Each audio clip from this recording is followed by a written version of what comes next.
Here's a headline that made the aviation world stop and look twice. A major American aircraft leasing giant, GE Capital Aviation Services, placed an order for 20 aircraft from China's newest jet program, the COMAC C919. Total deal value? About $2.2 billion. Now pause for a second.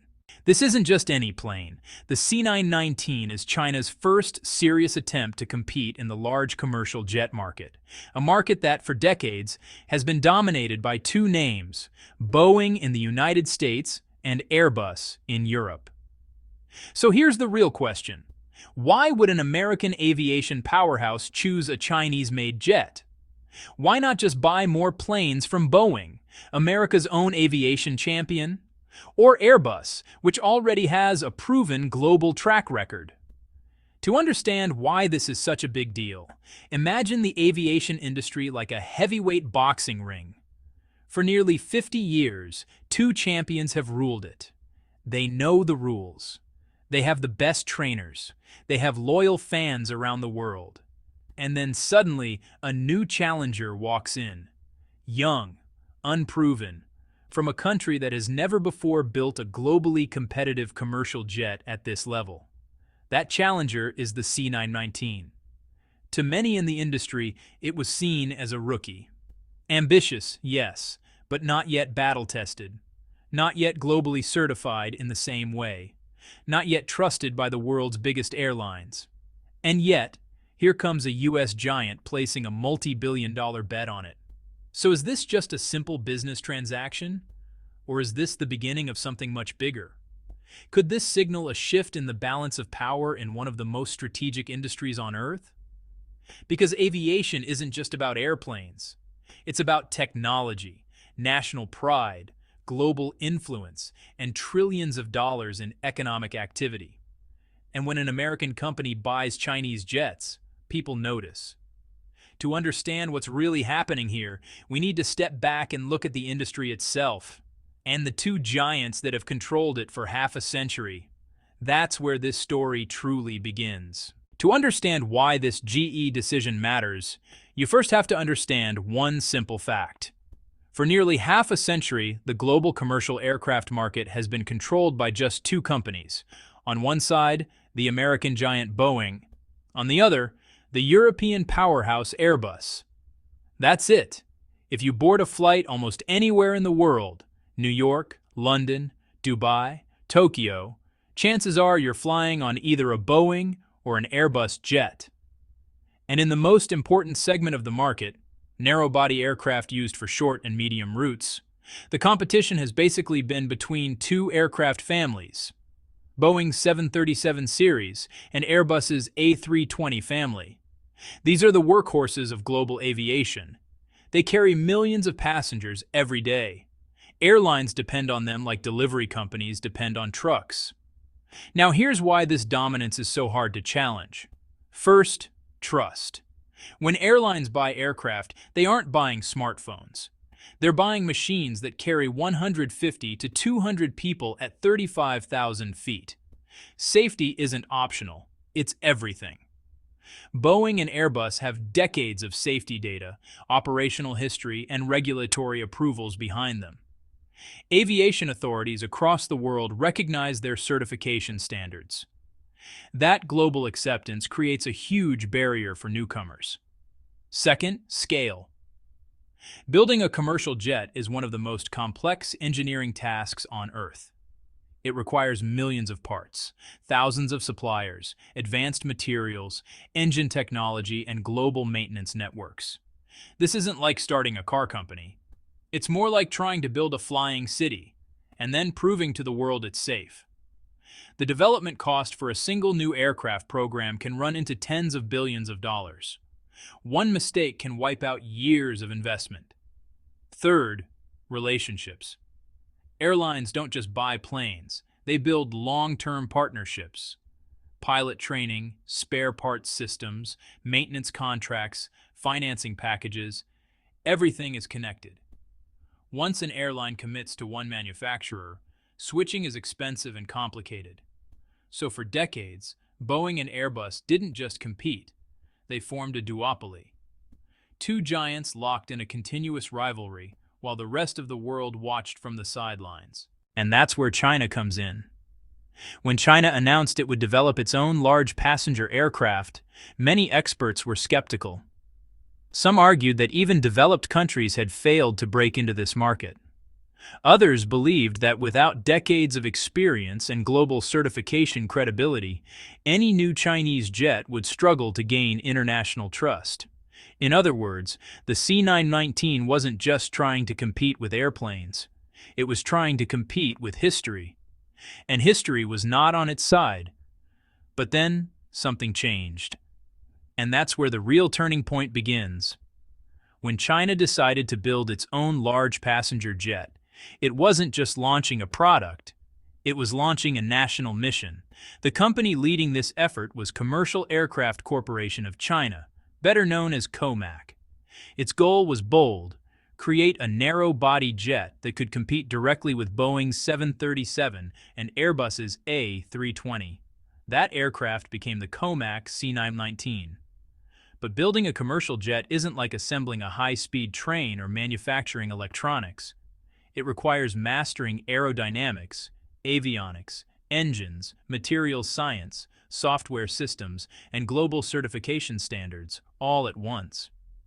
For years, development moved slowly. Engineers worked through design challenges. Supply chains were built from scratch. Partnerships were formed with international suppliers. The project required massive state investment and long-term political commitment. Outside China, skepticism remained strong. Critics questioned whether the C919 would meet international safety standards. Some doubted it could match the fuel efficiency of Western jets. Others assumed it would remain a domestic product with limited global reach. Then came a major milestone. In May 2017, the C919 completed its first successful test flight. That moment mattered. In aviation, a first flight is proof that the design works, at least in the air. It doesn't guarantee success, but it changes the conversation. The aircraft moved from theoretical competitor to real machine. From there, certification testing continued. Systems were evaluated. Safety standards were reviewed. Gradually, confidence inside China grew. And then something even more important started happening. Orders began to accumulate. Airlines and leasing companies placed commitments. Domestic carriers showed support. Over time, reported orders for the C919 surpassed 1,200 aircraft. Now, in aviation, not every order turns into delivery. But numbers like that send a message. They signal momentum. At first, few outside China took the C919 seriously. But when triple-digit orders become four-digit orders, people pay attention. The aircraft was no longer just a symbol of ambition. It was becoming a market participant. Still, one big question remained. Even if China could build the plane, why would a major American leasing giant choose it? To answer that, we have to follow the money. In aviation, emotions make headlines, but economics makes decisions. When GE Capital Aviation Services evaluates an aircraft, it doesn't ask, "Where was this plane built?" It asks, "Will this plane make money?" Let's look at the numbers. The list price of a Boeing 737 MAX 8 is around $121.6 million. The Airbus A320neo comes in at roughly $110.6 million. The COMAC C919? About $99 million. Now, airlines rarely pay full list price.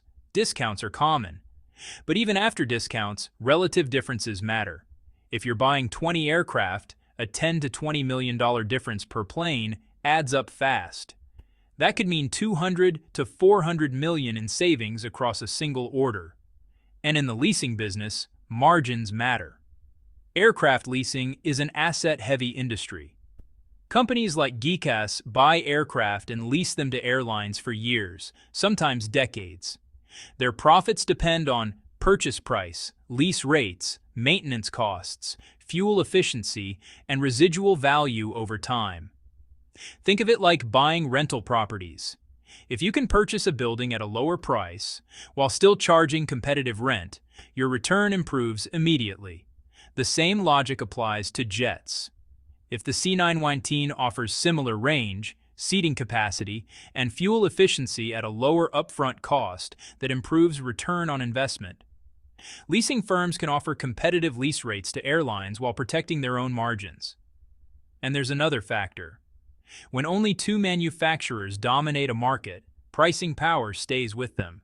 But when a third competitor enters, even at a small scale, it changes negotiating dynamics. Competition puts pressure on prices. So from a purely financial standpoint, choosing the C919 doesn't look like a political statement. It looks like a calculated business move. In aviation, nationalism is loud, but economics is louder. To understand the timing of this decision, we need to talk about a storm that shook the aviation industry. That storm was the crisis surrounding the Boeing 737 MAX. After two tragic accidents in 2018 and 2019, regulators around the world grounded the aircraft. Investigations followed, production slowed, deliveries were paused. Trust, built over decades, was suddenly questioned. For Boeing, this wasn't just a technical issue. It became a reputational crisis. Airlines had to reshuffle schedules. Pilots required additional training. Aviation authorities increased scrutiny. Media coverage intensified, and customers started asking harder questions. Now Boeing has since worked to address the issues. The aircraft returned to service after regulatory approval. But in business, especially aviation, confidence takes years to build and seconds to lose. Imagine you're a leasing company managing billions of dollars in aircraft assets. Would you put all your future orders with a manufacturer that just went through global groundings, regulatory investigations, and production slowdowns, or would you consider diversifying? At the same time, Boeing was dealing with crisis management. The COMAC C919 was moving forward with test flights and certification progress inside China. This created something rare in highly concentrated industries: a window of opportunity. When a dominant player stumbles, space opens for challengers. History shows this pattern again and again in technology, automotive, energy, and now aviation. Boeing's difficulties didn't automatically make the C919 superior, but they made airlines and leasing firms more willing to consider alternatives. And in a market where orders are planned years in advance, even small shifts in confidence can redirect billions of dollars. So GE's order wasn't happening in a vacuum. It was happening at a moment when the industry was reassessing risk. But there's another major force shaping this decision. One that has nothing to do with accidents and everything to do with supply and demand. Now let's zoom out even further. After the pandemic, global air travel didn't just recover, it surged. People wanted to travel again. Tourism rebounded. Business travel returned. Airlines that had grounded fleets suddenly needed capacity fast. But here's the problem. Building airplanes takes time, a lot of time. From order to delivery, a commercial jet can take years. Manufacturing involves complex supply chains, engines, avionics, composite materials, thousands of specialized parts sourced from around the world. Even industry giants like Boeing and Airbus cannot instantly increase production to meet sudden spikes in demand. In recent years, both companies have faced supply chain bottlenecks, labor shortages, and delivery backlogs. Airlines placing new orders often face long waiting times. Imagine running a taxi company where demand suddenly doubles, but the car manufacturers tell you new vehicles won't arrive for 3 or 4 years. What do? You look for alternatives. For a leasing giant like GE Capital Aviation Services, this environment changes the equation. Relying on only 2 suppliers in a tight market creates risk delivery delays, limited bargaining power, exposure to production disruptions. Adding the COMAC C919 into the portfolio does something important. It diversifies supply. It's not just about price anymore. It's about availability. If Boeing or Airbus face delays, a third manufacturer provides flexibility. It expands the pool of aircraft that can be leased to airlines desperate for capacity. In finance, this is called hedging, spreading risk across multiple assets. In aviation, it can mean the difference between meeting airline demand and missing out on revenue. So GE's move starts to look less surprising. Lower cost, alternative supply, risk diversification. But there's one more layer to this story that many people overlook. Because here's the twist. The C919 may be Chinese, but it isn't built in isolation. At first glance, this story looks simple, an American company buying a Chinese jet. But aviation is rarely that simple. The Comac C919 may be assembled in China, but it is not built entirely from Chinese components. Modern commercial aircraft are global products. The engines, avionics, flight control systems, landing gear, and key electronic components often come from suppliers across multiple countries. In fact, many Western companies are deeply involved in supplying parts and systems for the C919. That includes major American aerospace firms. So when the C919 flies, it isn't just carrying Chinese engineering. It carries international technology, including U.S. expertise. This changes the narrative, because when GE Capital Aviation Services orders C919 aircraft, it's not necessarily choosing China over America. In many ways, it's participating in a globally integrated supply chain. Think of it like a smartphone. It might say assembled in China, but the chips could be American designed, the software developed elsewhere, and components sourced globally. The same logic applies here. There's also a strategic angle. If China's aviation industry grows and the C919 becomes more widely adopted, companies that are already part of its ecosystem stand to benefit. That includes parts suppliers, maintenance providers, financing firms, and service companies. From this perspective, GE's move may not be about shifting loyalty. It may be about positioning to benefit whether the market remains a duopoly or becomes something new. Because in a globalized industry, competition and cooperation often happen at the same time. And that brings us to the biggest question of all. Is this just a smart business decision in a complex global market? Or are we witnessing the early signs of a structural shift in aviation power? At first glance, this story looks simple. An American company buying a Chinese jet. But aviation is rarely that simple. The Comac C919 may be assembled in China, but it is not built entirely from Chinese components. Modern commercial aircraft are global products. The engines, avionics, flight control systems, landing gear, and key electronic components often come from suppliers across multiple countries. In fact, many Western companies are deeply involved in supplying parts and systems for the C919. That includes major American aerospace firms. So when the C919 flies, it isn't just carrying Chinese engineering. It carries international technology, including U.S. expertise. This changes the narrative. Because when GE Capital Aviation Services orders C919 aircraft, it's not necessarily choosing China over America. In many ways, it's participating in a globally integrated supply chain.